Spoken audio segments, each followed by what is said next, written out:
Welcome to gaze in success point. आज हम करेंगे 11th बिजनेस स्टडी का chapter 9 books of original entry journal. तो आज हम इस लेक्चर के अंदर डिस्काउंट के बारे में स्टडी करेंगे, यानी कि डिस्काउंट होती क्या है। डिस्काउंट को हिंदी में छूट कहा जाता है। तो आज हम इसी के बारे में इस लेक्चर में स्टडी करेंगे। देखो, छूट क्या होती है। छूट ली भी जा सकती है और दी भी जा सकती है, यानी कि डिस्काउंट रिसीव्ड भी हो सकती है और डिस्काउंट आपकी अलाउड की भी हो सकती है। तो इसके अंदर हम पढ़ेंगे कि जो डिस्काउंट है वो दो टाइप की होती है। फर्स्ट नंबर पे ट्रेड डिस्काउंट और सेकंड नंबर पे आपकी क्या होती है, कैश डिस्काउंट। ट्रेड डिस्काउंट है उसको नॉट रिकॉर्डेड इन बुक्स, यानी कि बुक्स के अंदर रिकॉर्ड नहीं किया जाता। और जो कैश डिस्काउंट होते हैं उसको बुक्स के अंदर रिकॉर्ड किया जाता है। तो अब देखो, ये जो ट्रेड डिस्काउंट है इसको बुक्स के अंदर क्यों नहीं रिकॉर्ड किया जाता, कैश डिस्काउंट को बुक्स के अंदर क्यों रिकॉर्ड किया जाता है। आगे इन्हीं के आप दो पार्ट बना सकती हो। ये जो है इन्हीं के आगे दो पार्ट बन जाएंगे। इसको हम कहेंगे डिस्काउंट रिसीव्ड भी होती है और डिस्काउंट अलाउड। अब देखो, जो डिस्काउंट रिसीव्ड होती है वो आपके लिए क्या होती है, इनकम। तो इसको आपको हमेशा और हमेशा क्या करना है, क्रेडिट ही करना है। और डिस्काउंट अलाउड जो है वो आपके लिए क्या होगी, खर्चा होगी या लॉस होगी। तो इसको आपको क्या करना है, डेबिट ही करना है।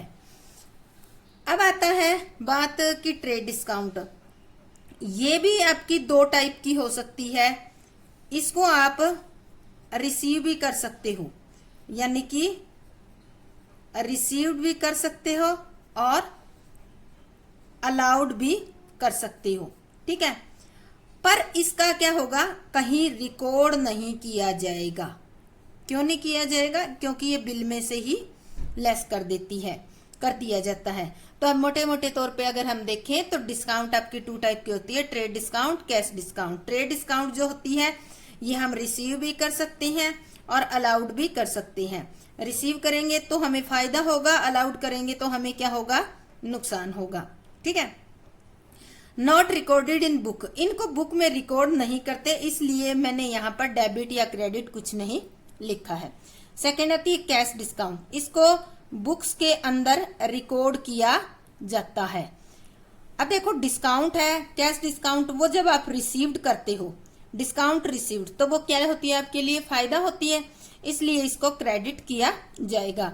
डिस्काउंट अलाउड जो होती है वो आपके द्वारा दी जाती है, अलाउ की जाती है। आप अगर अलाउ करोगे तो आपको क्या होगा, इसमें नुकसान होगा, यानी कि आपको कुछ लॉस होगा। तो इस कारण से इसको हमेशा और हमेशा क्या किया जाता है, डेबिट किया जाता है। तो अब हम इनके डिटेल के बारे में स्टडी करते हैं कि ट्रेड डिस्काउंट होती क्या है और इसका लेखा किस तरह से हम करेंगे। तो ट्रेड डिस्काउंट क्या होती है, यह छूट थोक व्यापारी या निर्माता द्वारा सूची मूल्य यानी कि लिस्ट प्राइस पर निश्चित यानी कि एक फिक्स परसेंटेज के रूप में फुटकर व्यापारी यानी कि रिटेलर को दी जाती है। यानी कि या तो थोक व्यापारी होलसेलर देता है या फिर जो प्रोड्यूसर होता है वो एक लिस्ट प्राइस पर माल खरीदने पर, यानी कि एक जो प्राइस की लिस्ट बनती है उस पर एक फिक्स परसेंट दी जाती है। ये छूट बड़ी मात्रा में माल खरीदने पर दी जाती है। ये नहीं है कि आप एक पीस खरीदोगे अगर आपको ट्रेड डिस्काउंट मिल जाएगी, ऐसा नहीं। कुछ कंडीशंस होती है, जैसे कि 10 लाख का माल खरीदना है, 1 लाख का, वो बिजनेस के अकॉर्डिंग होता है। उसी के अकॉर्डिंग ये क्वांटिटी डिसाइड होती है और उस क्वांटिटी के अकॉर्डिंग ही ये दी जाती है।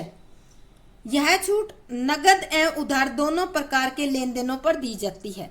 देखो, ये ट्रेड डिस्काउंट की एक खास बात है कि ये दोनों ही टाइप के लेन देन, चाहे कैसे हो, नगद के हो और चाहे उधार के हो, दोनों ही टाइप के लेन देनों पर दी जाती है। क्यों दी जाती है?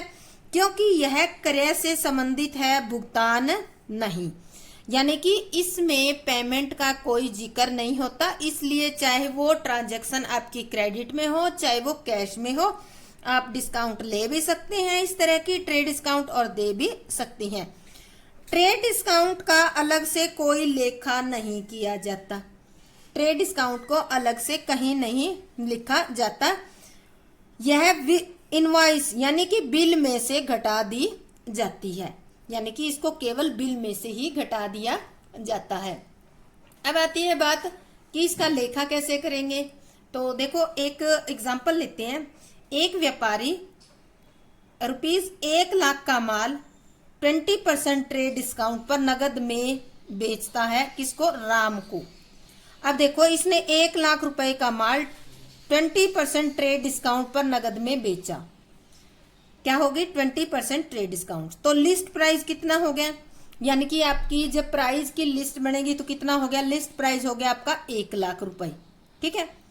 लेस ट्रेड डिस्काउंट कितनी है? 20%। किस पे देंगे? 1,00,000 पे। तो कितनी होगी? 20,000। तो अब एक्चुअल वैल्यू कितनी आ गई? जो एक व्यापारी के द्वारा पेमेंट की जाएगी और इस व्यापारी को मिलेगी। तो ये यहाँ पर खरीदने वाला कौन था? राम।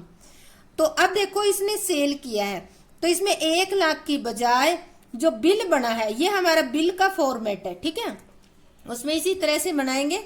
लिस्ट प्राइस हो गया आपका, सारी क्वांटिटी लिख के टोटल लिस्ट प्राइस हो गया 1,00,000 रुपए, लेस ट्रेड डिस्काउंट होगी 20,000 रुपए, और लास्ट में वैल्यू होगी आपकी 80,000 रुपए।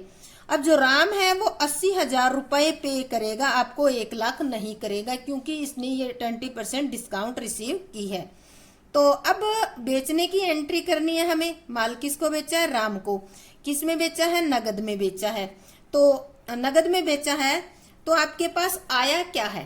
कैश आया है। तो एंट्री करोगे cash account debit to sales account. कितने रुपए? 80,000 रुपए आप डेबिट में कर दोगे और 80,000 आप क्रेडिट में कर दोगे। नरेशन क्या लिखोगे? Cash cell on 20% trade discount.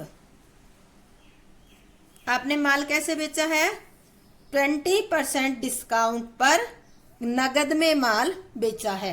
तो इस तरह से जो ट्रेड डिस्काउंट होती है, आपने देखा उसका हमने कहीं रिकॉर्ड नहीं किया, केवल बिल में से ही उसकी वैल्यू को हमने लेस कर दिया।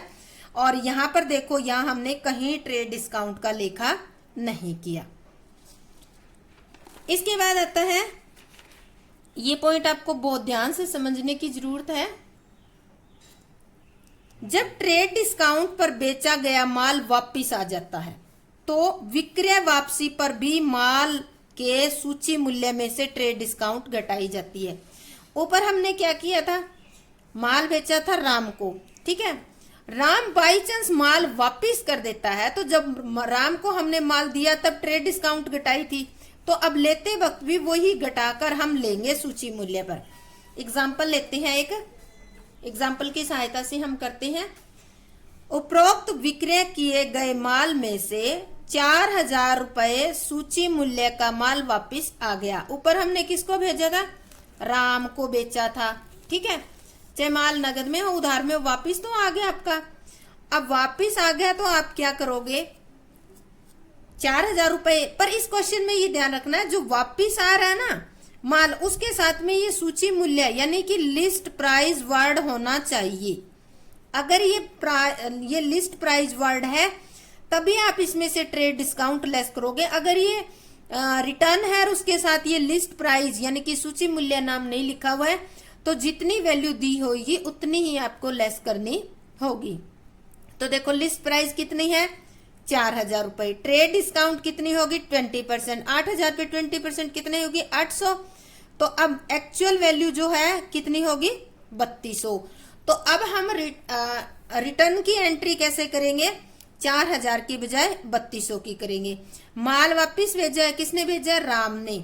तो हम एंट्री करेंगे sales return account debit to Ram.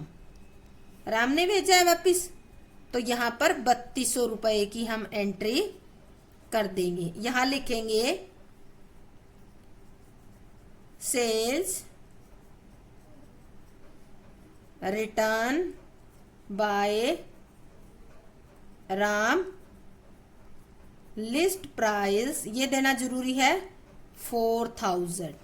ठीक है, तो ये आपका आ जाएगा इसका कि आपने क्या किया, माल वापिस किया था, सॉरी राम ने वापिस किया है 4000 का, तो लिस्ट प्राइस लिखा हुआ है तो हम लेस कर देंगे। उपरोक्त माल लिखा हुआ है तो उपरोक्त माल में 20% डिस्काउंट थी, ट्रेड डिस्काउंट, तो ये 800 घटा दिए, ये बचे 3200, इसका हम लेखा कर देंगे। यानी कि ट्रेड डिस्काउंट माल बेचते खरीदते वक्त रिटर्न करते वक्त लिस्ट प्राइस में से ही ट्रेड डिस्काउंट को घटाया जाता है, उसका कहीं कोई रिकॉर्ड नहीं रखा जाता। तो एंट्री कर दी sales return account debit to Ram, ये हमने नरेशन लिख दी। इसके बाद नेक्स्ट पे चलते हैं हम, आगे आता है हमारा कैश डिस्काउंट। कैश डिस्काउंट क्या है? अभी हमने ट्रेड डिस्काउंट के बारे में पढ़ा, अब कैश डिस्काउंट के बारे में पढ़ेंगे। नगद छूट या कैश डिस्काउंट हम किसे कहते हैं? निश्चित समय, देखो यहां दिया हुआ है, निश्चित समय पर या शीघ्र भुगतान करने के लिए व्यापारी कुल रकम में से कुछ छूट दे देते हैं। यानी कि ये एक प्रलोभन होता है एक टाइप का। अगर व्यापारी जिसको माल बेचता है उसको अगर ये प्रलोभन दे देता है कि भाई तेरे 10,000 बनते हैं, अगर तू मुझे पेमेंट जल्दी कर देगा निश्चित समय में, कोई फिक्स जैसे 1 वीक 3 डे या बहुत जल्दी कोई टाइम ऐसे दे दिया है, तो उतने टाइम में अगर तू भुगतान कर देगा तो तुझे कुछ छूट दे दी जाएगी। तो ये क्या देते हैं? कुल रकम में से कुछ छूट दे देती हैं, इसे ही नगद छूट कहते हैं। यह छूट तब दी जाती है जब ग्राहक एक निश्चित समय में भुगतान कर दे। टाइम पीरियड फिक्स होता है, ये नहीं है कि उसने कहा 1 हफ्ते के अंदर आपको भुगतान करना है और वो भुगतान करता है 1 महीने के अंदर, तो उसको ऐसी डिस्काउंट नहीं मिलेगी। ऐसी छूट ग्राहक को शीघ्र भुगतान के लिए प्रेरित करती है, क्योंकि यह छूट रुपए के भुगतान के समय दी जाती है। ये जो कैश डिस्काउंट होती है, इसके नाम से ही पता चल रहा है ये कब दी जाती है, कैश की पेमेंट के टाइम ही दी जाएगी। नगद छूट की एंट्री भी करते हैं, इसकी एंट्री की जाती है, भुगतान के साथ ही की जाती है। और इसकी एंट्री कब की जाएगी? जब आप पेमेंट या तो पे करोगे या जब रिसीव करोगे तब इसकी एंट्री की जाएगी। छूट एक नाम मात्र खाता है। छूट क्या है? एक नॉमिनल अकाउंट है। इसलिए आप क्या करोगे, अगर छूट दोगे तो डेबिट करोगे, अगर छूट लोगे तो आप डेबिट करोगे। जैसे स्टार्टिंग में मैंने बताया था उसी तरह से जब हम छूट देते हैं तब व्यय होती है। क्या होती है? तब व्यय होती है, इसे डेबिट किया जाता है। और जब हम छूट प्राप्त करते हैं तब ये आय होती है, तो इसे क्रेडिट किया जाता है। यदि किसी ग्राहक को ट्रेड डिस्काउंट और नगद छूट दोनों दे रखी हो, बाई चांस क्वेश्चन में आपके ऐसे आ सकता है कि एक क्वेश्चन में ट्रेड डिस्काउंट भी दे रखी है और आपको कैश डिस्काउंट भी दे रखी है, तो आपको पहले कौन सी करनी है? आपको ट्रेड डिस्काउंट सबसे पहले इसकी ट्रीटमेंट करोगे और बाद में कैश डिस्काउंट की ट्रीटमेंट की जाएगी। तो ये आपको ये पॉइंट रट लेना है कि अगर क्वेश्चन के अंदर दोनों है, चाहे पहले कैश डिस्काउंट दे रखी हो और बाद में ट्रेड डिस्काउंट लिखी हो, क्वेश्चन में कैसे ही लिखी हो, पर आपको सोल्व करते वक्त सबसे पहले ट्रेड डिस्काउंट फर्स्ट नंबर पे ट्रेड डिस्काउंट की ट्रीटमेंट करनी है, फिर सेकंड नंबर पे आपको क्या करना है? कैश डिस्काउंट की अकाउंटिंग ट्रीटमेंट करनी होगी। तो अब इसके बेस में हम कुछ सम करते हैं, इसे आपको अच्छी तरीके से समझ में आ जाएगा। तो देखो पहले ये मैंने एग्जांपल लिया है, इसको पढ़ लेते हैं। यदि एक व्यापारी 20,000 रुपए सूची मूल्य का माल 10% ट्रेड डिस्काउंट कितनी दे रखी है, 10% ट्रेड डिस्काउंट और 2% कैश डिस्काउंट पर बेचता है। तो सूची मूल्य की गणना कीजिए। तो यानी कि क्या दे रखा है, इन्होंने क्वेश्चन के अंदर दोनों दे दिए, ट्रेड डिस्काउंट भी दे दिया और कैश डिस्काउंट भी दे दिया। और कितना दे रखा है, 20,000 रुपए। तो आप क्या करोगे, एक वर्किंग नोट बनाओगे ऐसा ऐसा, ठीक है, और वहां निकालोगे इसकी वैल्यू। वर्किंग नोट बनाएंगे। सबसे पहले हम लिखेंगे लिस्ट प्राइस। लिस्ट प्राइस कितना आपके क्वेश्चन में, 20,000 लिख लिया हमने। इसके बाद आप लेस करोगे, less trade discount. Trade discount आपकी कितनी है, 10%। 10% किस पे, 20,000 पे। तो कितनी होगी आपकी, 2,000 रुपए। ये आपने लेस कर दी तो कितनी अमाउंट बच गई आपकी, 18,000। आगे कह रहा है, 2% आपको कैश डिस्काउंट देनी है। कितनी देनी है कैश डिस्काउंट, 2%। तो अब हम लेस करेंगे, लेस कैश डिस्काउंट कितनी है, 2%। 2% किस पे है, 18,000 पे। और ये 10% किस पे है, 20,000 पे। तो 18,000 पे 2% कितनी आ जाएगी आपकी, 360 रुपए आ जाएगी। 360 रुपए की हमने गणना कर ली है। इसको इसमें से लेस कर दोगे तो आपके कितने रुपए बचेंगे, 17,640। अब ये देखो माल क्या किया गया है, माल सेल किया गया है।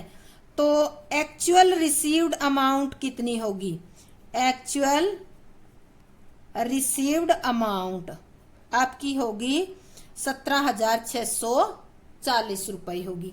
अब इसकी एंट्री करनी है। अब इसकी एंट्री आपको जो वैल्यू लेकर चलनी है वो 18,000 लेकर चलनी है, 20,000 लेकर नहीं चलनी। आपने माल बेचा है, आपके हाथ में रुपए कितने आए, 17,640। तो एंट्री में करोगे आप कैश अकाउंट डेबिट 17,640। देखो आपने 20,000 रुपए का माल बेचा था, 2,000 रुपए उसके बिल में ही घटा दिए, बने कितने, 18,000। आपने उसको ये प्रलोभन दिया कि अगर आप मुझे टाइम पर पेमेंट कर दोगे तो मैं आपको 2% डिस्काउंट दे दूंगा। तो 2% डिस्काउंट यानी कि 360 रुपए छोड़ दिए। तो 18,000 के बजाय आपको कितने मिले, 17,640। तो आपको नुकसान कितना हो गया, 360 का। तो ये कौन सी डिस्काउंट हुई, आपने अलाउड की है।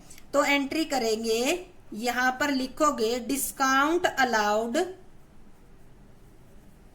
Account debit. कितने आपने दिए, 360। और टू सेल्स अकाउंट कितने का आएगा, 18,000 का आपका हिसाब किताब होगा, 20,000 का नहीं होगा। तो आपने क्या किया, ये एंट्री कर दी। अब हम नरेशन लिखेंगे। नरेशन में हम क्या लिखेंगे, माल बेचा है ना इसने, sold goods on 10% trade discount and 2% cash discount. इस तरह से आप इसकी एंट्री कर दोगे। तो यहाँ पे आपने नोट किया है, तो लिस्ट प्राइस जो कितना था 20,000, 2,000 रुपए आप मान लेते हो, आप बेचने वाले हो, तो आपका बिल कितने का बना, 20,000 का। उसमें से आपने कोई शर्त होगी, कंडीशन होगी, उसके अकॉर्डिंग आपने 10% छूट दे दी, 2,000 रुपए घटा दिए। तो अब आपको उससे कितने लेने हैं, 18,000। आपने क्या किया, आपको लगा कि ये जल्दी पेमेंट कर दे, इसलिए आपने उसको लालच दे दिया कि 2% आपको और कैश डिस्काउंट दे दी जाएगी अगर आप मुझे इतने फिक्स टाइम में, यानी कि 3 दिन 1 वीक के अंदर पेमेंट कर दोगे। तो उसने पेमेंट कर दी तो आपने 360 रुपए उसके छोड़ दिए। आपने कितने रुपए लिए, 18 की बजाय 17,640। तो 360 आपके लिए क्या हो गया, लॉस हो गया। कौन सा लॉस हो गया, डिस्काउंट अलाउड करने के कारण। तो अब देखो आपके हाथ में रुपए कितने आए, 17,640। कैश डिस्काउंट आ गया, डिस्काउंट अलाउड आ गई आपकी, और टोटल सेल आपकी आ गई 18,000 रुपए। तो ये समझ आ गया होगा अच्छे ढंग से। तो अब चलते हैं नेक्स्ट। इसके बाद हम करते हैं, जो हमने अभी ट्रेड डिस्काउंट और ये की है ना, इनके एडवर्टाइज पढ़ लेते हैं थोड़े से, कई बार थ्योरी में आ जाते हैं। व्यापारिक छूट या छूट के लाभ या एडवांटेज ऑफ ट्रेड डिस्काउंट। सबसे पहले इसका बेनिफिट किसको मिलता है, जो फुटकर व्यापारी होते हैं उनको लाभ मिलता है यानी कि रिटेलर को। व्यापारिक छूट से माल के क्रय की लागत कम हो जाती है। जब व्यापारिक छूट मिलती है तो माल की जो लागत है वो अभी आपने देखा कि 20,000 से 18,000 होगी, तो इससे उनके लाभ बढ़ जाते हैं। दूसरा, इससे फुटकर विक्रेता सूची मूल्य पर भी माल बेचकर लाभ कमा सकते हैं। मान लेते हैं वो 20,000 रुपए वाला 18 में खरीद कर लाए और वो आगे 20 में ही बेच सकते हैं, तो 2,000 रुपए वहां पर बेनिफिट ले सकते हैं। इसके बाद आता है थोक विक्रेता या उत्पादकों को लाभ। उनको क्या लाभ होता है, बड़ी मात्रा में इकट्ठा माल खरीदने पर अधिक ऊंची दर पर व्यापारिक छूट का प्रलोभन देकर विक्रय बढ़ा सकते हैं, विक्रय बढ़ाकर लाभ कमा सकते हैं। व्यापारिक छूट की दर में परिवर्तन को प्रतिस्पर्धा का सामना करने के लिए एक प्रभावी उपयोग के रूप में भी प्रयोग कर सकते हैं। यानी कि अगर कॉम्पिटिटर 5% दे रहे हैं तो आप 12% देकर, या कॉम्पिटिटर 15% दे रहे हैं तो आप 20% इस तरह से रेट देकर आप कंपटीशन में एक हथियार के रूप में इसको यूज कर सकते हैं। नेक्स्ट आता है व्यापारिक छूट की दर में परिवर्तन करके नियमित ग्राहकों और अनियमित ग्राहकों को अलग अलग कीमतें वसूल कर सकते हैं। जो नियमित ग्राहक है उनको कम कीमतों पर, जो अनियमित ग्राहक है उनसे ज्यादा कीमतों पे। इस तरह से आप अलग अलग कीमतों पर माल वसूल सकते हैं और पता भी नहीं चलेगा। व्यापारिक छूट की दर में परिवर्तन कर मूल्यों में परिवर्तन करने का आसान उपाय है। यानी कि इस तरह के आप ट्रेड डिस्काउंट है उसको यूज करके आप मूल्यों में चेंज करके आसानी से कर सकते हो, और इसे आपको कैटलॉग में भी चेंज नहीं करना पड़ता। इसके बाद आता है नगद छूट। ये थी ऊपर ट्रेड डिस्काउंट। अब आती है advantage of cash discount. Cash discount के क्या बेनिफिट है, सबसे पहले है विक्रेता को निश्चित समय पर राशि प्राप्त हो जाती है। ये बहुत खास बात होती है बिजनेस में। अब ये राशि प्राप्त हो जाएगी तो क्या होगा, समय पर राशि प्राप्त होने से व्यवसाय में कैश फ्लो यानी कि नगद का प्रवाह बना रहता है। नकदी व्यवसाय में जल्दी जल्दी आती रहती है। ठीक समय पर राशि मिलने पर बार बार देनदारों के खाते बनाने और उनको समरण पत्र भेजने के कार्य में कमी आती है। अगर मान लेते हैं पेमेंट आपको जल्दी जल्दी मिल जाती है तो ना ही तो आपको बार बार डेटर अकाउंट बनाने पड़ते, और ना ही जो देनदार है जिन्होंने पैसा नहीं लुटाया है उनके पास उनको याद दिलाने के लिए कि आपने हमारी पेमेंट नहीं की है, इतने रुपए पेमेंट करो, तो उनके पास जो समरण पत्र है वो भेजने की भी जरूरत नहीं पड़ती। नेक्स्ट इसके बाद आता है, इसके कुछ डिफरेंस दिए हुए हैं, कई बार 4 नंबर में आ जाता है तो इसको भी हम कर लेते हैं। व्यापारिक छूट और नगद छूट, इसको हम कहते हैं ट्रेड डिस्काउंट कहते हैं। इसको हम लिख लेते हैं, इसको कहते हैं ट्रेड डिस्काउंट, और ये होगी हमारी कैश डिस्काउंट। तो इन दोनों में डिफरेंस क्या है वो करेंगे हम। सबसे पहले तो मीनिंग, जो अर्थ हमने पढ़ा है सेम वही लिखा जाएगा। व्यापारिक छूट थोक व्यापारी निर्माता द्वारा माल की बिक्री के समय पर सूची मूल्य पर एक निश्चित परसेंटेज के रूप में फुटकर व्यापारियों को दी जाती है, और नगद छूट ग्राहक को तुरंत या निश्चित समय के अंदर भुगतान करने पर दी जाती है। ये तो माल खरीदने पर दी जाएगी और ये भुगतान करने पर दी जाएगी। छूट कब दी जाती है, ये छूट तब दी जाती है जब माल एक निश्चित मात्रा में, यानी कि कोई फिक्स क्वांटिटी होती है, कोई कंडीशन होती है, उतने तक आप माल खरीदते हो तो आपको ये छूट दी जाएगी, अदरवाइज नहीं। और ये छूट तब दी जाती है जब भुगतान कोई निश्चित समय, कोई आपने टाइम फिक्स कर रखा है और उस फिक्स टाइम के अंदर आपको आपने पेमेंट कर दी है तब ये मिलेगी। उससे अगर बाद में आप पेमेंट करोगे तो इस तरह की कोई डिस्काउंट नहीं मिलेगी। उद्देश्य क्या होता है, छोटे जो व्यापारी होते हैं, छोटे व्यापारी सूची मूल्य पर माल बेचकर लाभ कमा सकते हैं इससे, और निश्चित समय पर भुगतान को प्रोत्साहित करने के लिए, यानी कि कैश डिस्काउंट के द्वारा निश्चित समय पर भुगतान करने को प्रोत्साहित किया जा सकता है। लेखा इनका पुस्तकों में लेखा नहीं किया जाता, इसका पुस्तकों में लेखा किया जाता है। बीजक में से घटाना, जो ट्रेड डिस्काउंट है अभी आपको क्वेश्चन करके दिखाया था कि बिल में से ही घटाई जाती है और ये बीजक की रकम में से नहीं घटाई जाती। इसको कब घटाते हैं? जब भुगतान करते हैं तब इसका लेखा करते हैं, तभी घटाई जाती है। तो ये हमारे कुछ इसके डिफरेंस थे जो हमने किए। अब इसके बेस पे हम एक दो क्वेश्चन कर लेते हैं ताकि आपका जो भी कंफ्यूजन है वो दूर हो जाए। तो सबसे पहला हमारा क्वेश्चन आता है, इसको ध्यान से पढ़ना आप।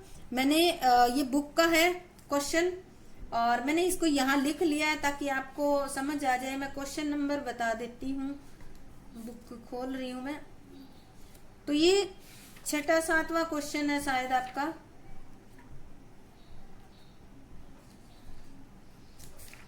सिक्स्थ नंबर का क्वेश्चन है, तो यहीं से कर लेते हैं।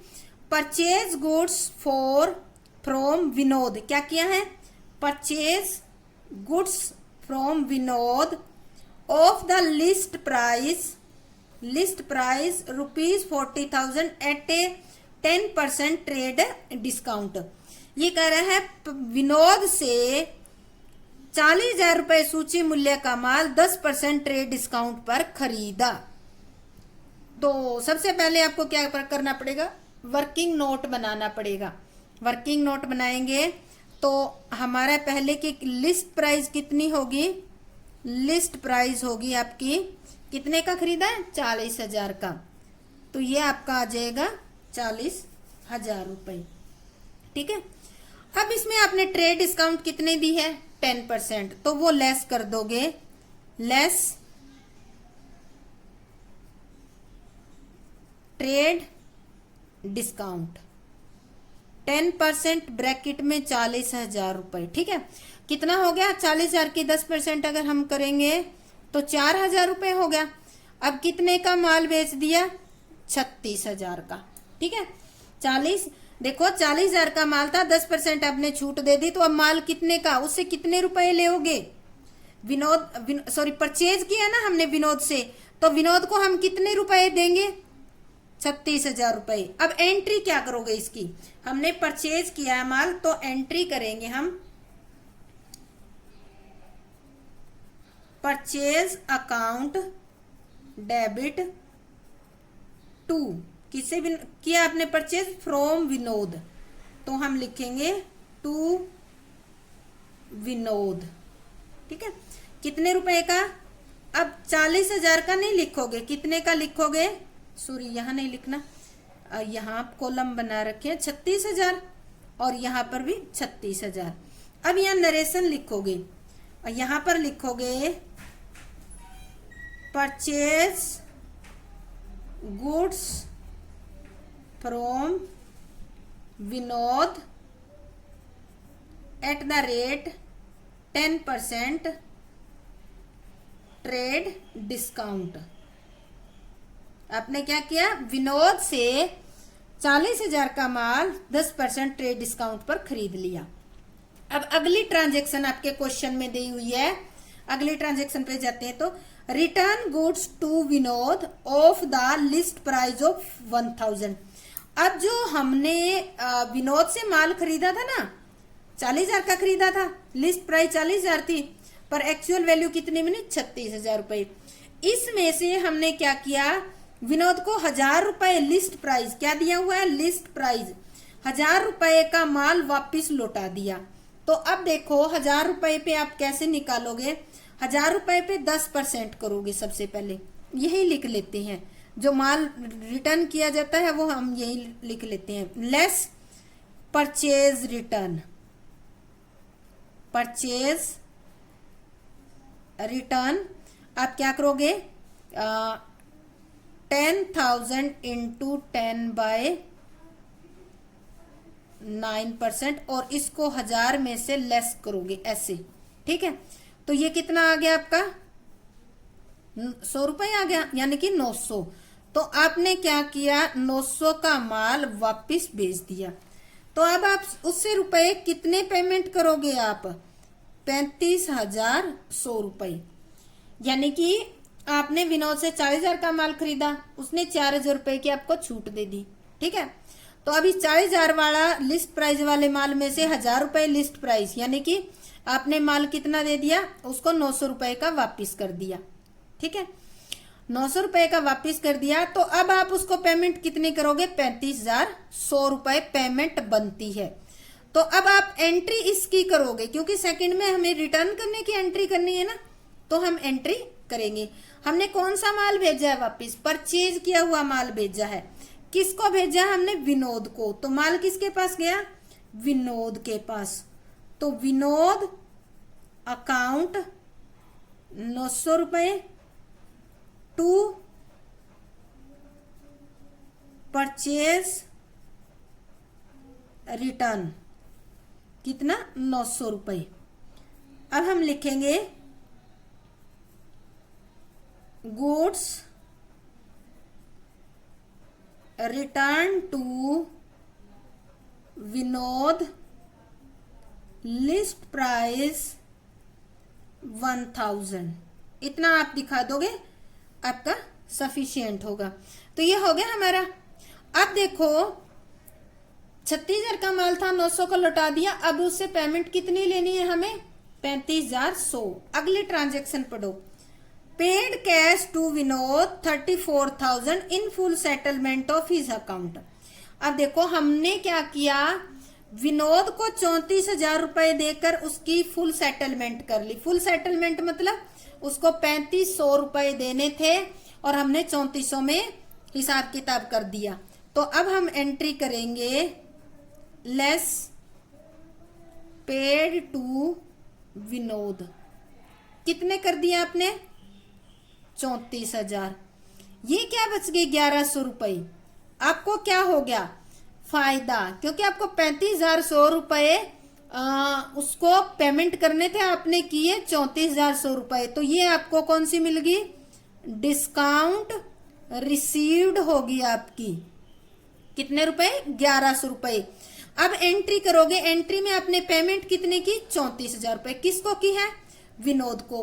तो इसमें प्राप्तकर्ता कौन है, विनोद है।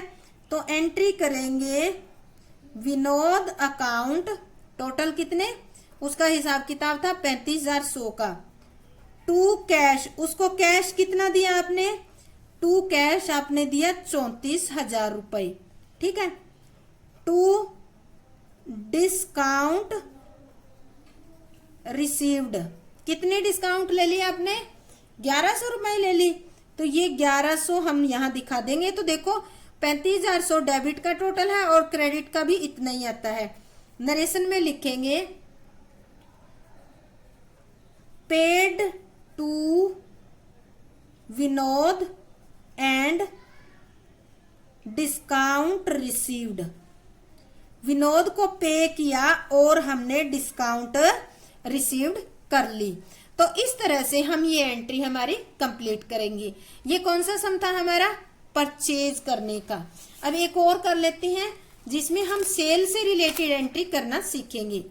तो ये हमारा क्वेश्चन आता है, ये भी हमारा सातवां आठवां क्वेश्चन होगा बुक के अंदर, डीके गोयल की बुक है उसमें। Sold goods to Kailash of the list price of ₹1 lakh at trade discount of 15%। यहाँ पे क्या कर रहे हैं, सोल्ड कर रहे हैं। पीछे वाले क्वेश्चन में हमने परचेज का किया था। तो 1 लाख रुपए सूची मूल्य का माल कैलाश को 15% डिस्काउंट पर बेचा। तो अब देखो, अब इसका निकालो लिस्ट प्राइस कितना हो गया आपका, लिस्ट प्राइस आपका दे रखा है क्वेश्चन में 1 लाख रुपए। यहां आप विक्रेता हो तो आपको रुपए मिलेंगे, ये ध्यान रखना, ठीक है। लेस करेंगे ट्रेड डिस्काउंट, कितनी है आपकी, 15% ऑन 1 लाख कर दिया। तो 1 लाख पे 15% कितनी होएगी, 15,000। अब आप उससे रुपए कितने लोगे, 85,000। यानी कि आपने 1 लाख रुपए वाला माल जो बेचा था उस पे आपने 15,000 रुपए तो बिल में ही लेस कर दिया। अब आप उससे लेनदार कितने हो, 85,000 की। आपकी डीलिंग कितनी होगी, 85,000 की। इसकी एंट्री करेंगे तो यहाँ पर आपने क्या किया, माल सेल किया, किसको किया, कैलाश का, कैलाश को। तो एंट्री करेंगे हम, कैलाश डेबिट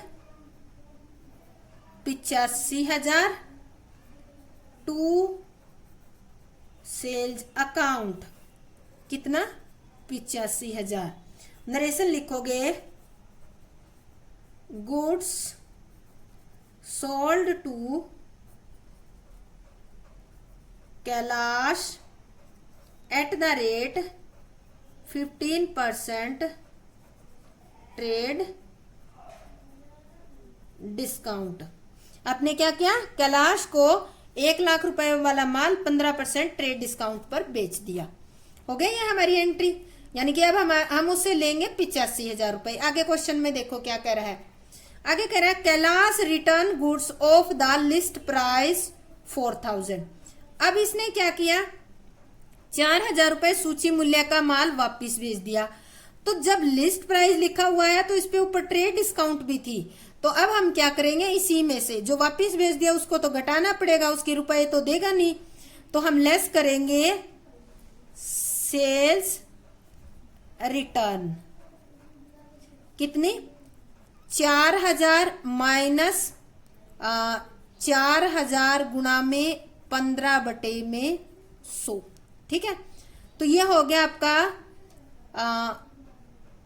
600 रुपए हो गया। तो 4,000 में से 600 लेस कर देंगे तो कितनी कम हो गया आपका माल, 3,400 रुपए आपका लेस हो गया। यानी कि अब आप जो है उससे लेओगे रुपए 81,600। इसने, आपने क्या किया, उसने क्या किया, 3400 रुपए का माल रिटर्न कर दिया। अब ये माल जब आप रिसीव करोगे तो एंट्री क्या करोगे, माल भेज कौन रहा है, कैलाश भेज रहा है। तो आप एंट्री करोगे sales return account debit to Kailash, कितने रुपए का, 3600 का वापिस आया है। 3600 लिखोगे, आया तो 4,000 का है पर लिस्ट प्राइस का है, इसलिए ट्रेड डिस्काउंट हम लेस कर देंगे। अब यहां नीचे लिखेंगे goods return by Kailash, list price 4,000। यानी कि कैलाश ने 4,000 रुपए सूची मूल्य का माल आपको वापस कर दिया। इसके बाद नेक्स्ट पे आते हैं हम। अभी देखो आपको उससे कितने लेने हैं, ध्यान रखना, आपको उससे लेने हैं 81,600, पर वो आपको एक्चुअल में कितने लुटाएगा, देखो उसकी ट्रांजेक्शन खत्म होगी तब तक। अगला कह रहा है receive goods from Kailash the amount due from him under A cash discount of 5%। Kailash जो है उसको जितने रुपए हमें देने थे उसमें हमने 5% डिस्काउंट दे दी। क्या दे दिया हमने, 5% डिस्काउंट। कौन सी, कैश डिस्काउंट दे दी। यानी कि 81,600 आपको लेने थे कैलाश से और आपने इस पे 5% कैश डिस्काउंट दे दी। तो लेस करो कैश डिस्काउंट।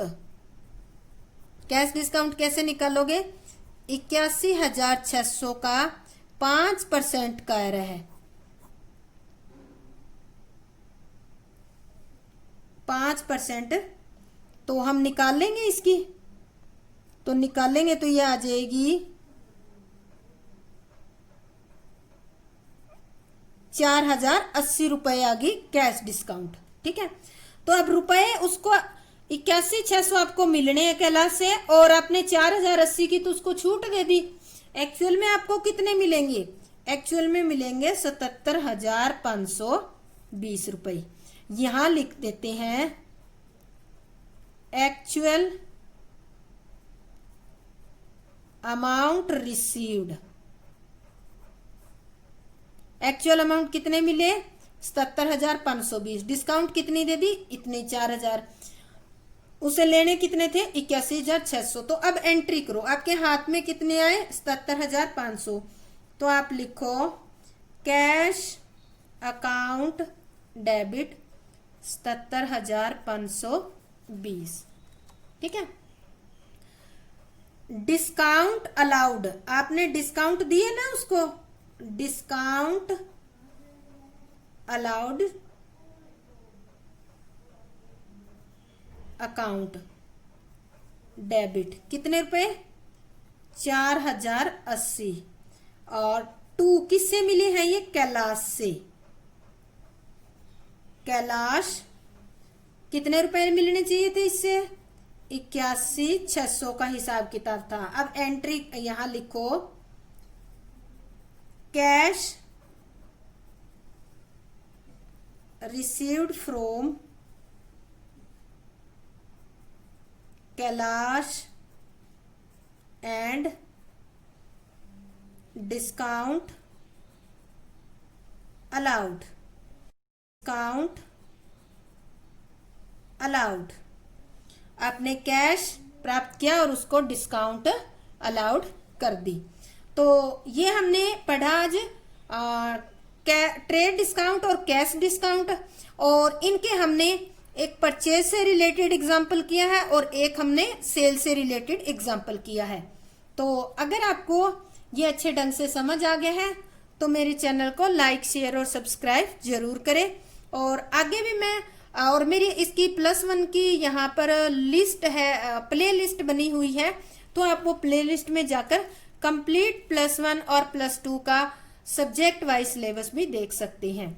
धन्यवाद। जय हिंद, जय भारत।